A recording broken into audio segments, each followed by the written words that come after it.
Good evening, everyone, and welcome to Upper Michigan Source and the Friday Night Fever on Demand for September 6th. Happy 9/06. I'm Mike Ludlum. We started our high school football coverage with a game between a pair of teams that were victorious in week number 1, the Westwood Patriots and the Iron Mountain Mountaineers. Let's see how things went inside the yellow walls. Westwood, Taylor Delangelo, Eric Anderson, that's not working out well. And Bryce Pietrantonio comes up the recovery. Now in the second quarter, Collar Vicentainer with the keeper, and he finds a path, and that's going to end up as a touchdown, and the Mountaineers are in business, up 7-0. A little later, Iron Mountain with the ball again, and Pietrantonio will punch it in from about 4 yards. A 14-0 lead for the Mountaineers. Iron Mountain goes on to win 42-22, and is now 2-0 on the season. Meanwhile, in Marquette, the Redmen are taking on Traverse City Central. We're in the second quarter. Austin Bills from about a half a yard, maybe even less. Yeah, that's not too hard. That tied the game at 14.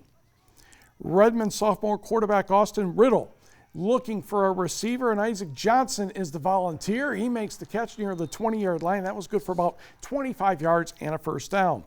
Then Riddle looking for Johnson again over the middle, in between traffic, 13 yards for the score, but they missed the extra point, so Marquette led 20-14.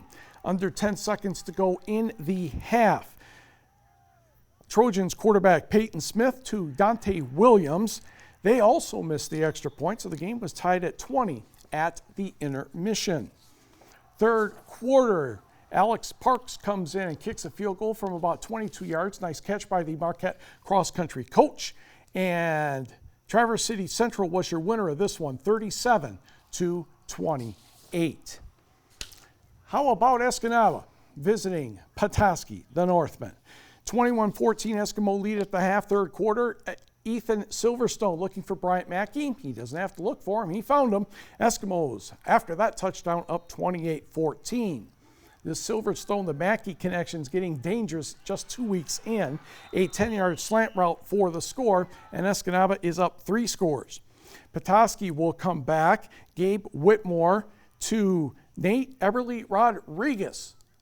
He's waving his arm, but that's not the one who's going to get it, and Petoskey adds some more numbers. Whitmore will scramble for the 2-point conversion. Now Escanaba with Mr. Silverstone again, ended up with 3 touchdown passes and 2 touchdown runs. Oh, just knock that guy right over. Keep spinning, scoring. Escanaba wins 41-30. Let's go back to the UP where the Gaylord Blue Devils were taking on Gladstone. Both teams victorious last week. Second half action on the 36, Drake Forest, Ryan Polly, and he's going to make a nice move there. And yeah, just keep running through those arm tackles, and the next thing you know, Gladstone has a 12-7 advantage. Drake Forest will be at it again, running down the sideline. There, now he's at the sideline. He's going to get pushed out around the 10-yard line, and Gladstone would finish the drive as Cole Hansen would score. He had 2 scores and 178 yards. Gladstone, your winner, 20-7. How about Calumet and Negaunee? Negaunee starting off pretty strong. Matthew Skews leaving Calumet at 3rd and 9. With 10 seconds on the clock, Calumet scores as Jaden Garapi breaks through to the end zone. No on the 2-point conversion, so it's 6-0 Copper Kings. Miners coming back in the second quarter. It's Bailey Congdon running the ball into the end zone. And now we are tied. Then Caden Leto picks off a pass, and he's going to run down the sideline for a while before getting tackled. Then Calumet is going to score right before the half, and Calumet went on to win this one 30-6. To the numbers, congratulations to Manistee. The Emeralds have their first home victory since 2012 as the Emeralds defeated the Gwinn Model Towners 28-8. Hancock went out west and defeated the Gogebic Miners 27-0. In Wisconsin, the Galloping Ghosts dashed past Menominee 31-14. And Mark Navarra has his first victory as Kingsford coach as the Flippers defeated Shiocton, the Chiefs, 35-14. Back to the video, we go to Iron County, West Iron County to be exact, with the Whitecons taking on Bark River Harris. Nick Javerick runs out of bounds there. Back the other way for the Whitecons, Noah Lewis, tackled by Trevor Demers. Next play, Trey Bochick, pass to Nathan Thompson. He's going to get tackled by Trevor Lippens. Back the other way, Dakota Hawks with a tackle. And as you can tell, yeah, lots of running around. Nope, not scoring in the first half until the very end of this video. Trevor Demers scores there, but West Iron County did all its scoring in the third quarter, and the Whitecons won 29-14. Let's go to Holton, where the Gremlins were taking on Lons. Midway through the quarter, thump! The punt is blocked, and defensive lineman Tristan Stockton, number 65, scores. Happiest person in Houghton County at that point. Lons has a 6-0 lead. Quarterback Ted Hallinan will hand the ball off, and that ends up being a touchdown, and we are tied again. Presley Razanen to Paul Lister Jacobson. He's going to end up landing on the pylon. We call that a touchdown, and the Purple Hornets go home with a 39-20 victory over the Gremlins. Back to the numbers. Norway, a road shutout at Munising, 14-0. And St. Iggy goes biggie and defeats Inland Lakes 52-0. And back over in Wisconsin, Scott Erickson called, said, hey, my North Stars are now 2-1 with a 26-19 victory over Rosholt. 8-player football, Rapid River, the home team, North Central, the visitor. First quarter, Noah Gorzinski is going to get the football, and he will get into the end zone. Oh, that's Cole Timblin, Cole Timblin scores, and the Jets are on the board. For the Rockets, Bryce Lundquist to Mason Kudlik. That one's good for 18 yards, tiptoes in the end zone, and the Rockets are on the board. That joy, though, would not last long. On the ensuing kickoff, Noah Gorzinski will go to his left. He'll make an appearance on TV6 for several seconds as he dashes down the sideline, takes it into the house for the score. Oh, there's more than one Gorzinski on the team. The other one is named Luke. So we got Luke throwing the ball to 55. We like 55. It's a great number. Leo Gorzinski. And North Central cruised to the victory in this one, 62-6. Trust me, 62-6. Over to Crystal Falls, where the Trojans are taking on Rudyard. And as you can tell, they're picking up yards by the chunk full as they get close to the goal line. And Tommy Peltola would score on that one. Trojans were up a bunch.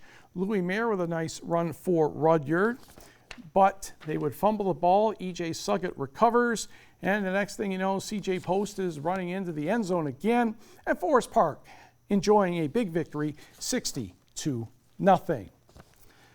Let's go to suburban Felch, where the Nordics were taking on Cedarville. And Trey Paucan keeping it. And he's going to keep it a little longer. Dives into the end zone.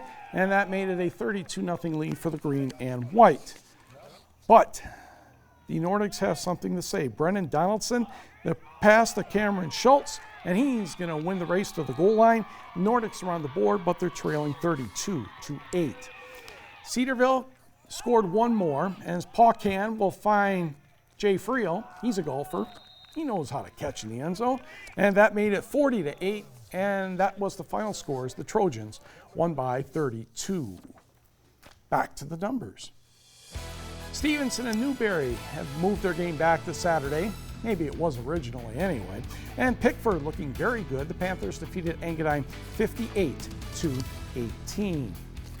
Volleyball, the Keweenaw Classic continued with Michigan Tech taking on Minnesota Crookston, the Golden Eagles. And Rachel Ping will punch that one off the block for a Tech point. And the Huskies working to keep the ball in play. Golden Eagles get it back over the net, but Tech is able to say, that's out. Good. And the pep band is excited. The next thing you know, here comes Olivia Gormley. She's going to get the set from DeMarchi, and the next thing you know, it's on the floor. She had 20 kills, Huskies took the first set 25-10, and they went on to win the match 3-0. On the board, also in the Keweenaw Classic, Southwest Minnesota State turned back Lake Superior State 3-0. It was Upper Iowa defeating Northern Michigan 3-1. For the Wildcats, Lizzie Stark had 17 kills, and Haley Wickstrom Calumet had 11 for the Wildcats. Wisconsin Parkside defeated Mary 3 sets to 2. Olivia Gormley had 12 kills as the Huskies downed Mary 3-0. A close match in favor of Minnesota Crookston over Parkside 3-2. Upper Iowa all over Lake Superior State 3-0. And Southwest Minnesota State defeated Northern 3-1. In women's college soccer, they played 2 overtimes, and they still couldn't put the ball in the net between the Huskies and the Huskies. So Tech and St. Cloud, nothing happened. Well, in terms of that. Minnesota Duluth scored 1, and that was 1 more than Northern Michigan. And in high school boys soccer, Marquette outkicked Petoskey 4-3. In Major League Baseball, it was the Brewers over the Chicago Cubs 7-1.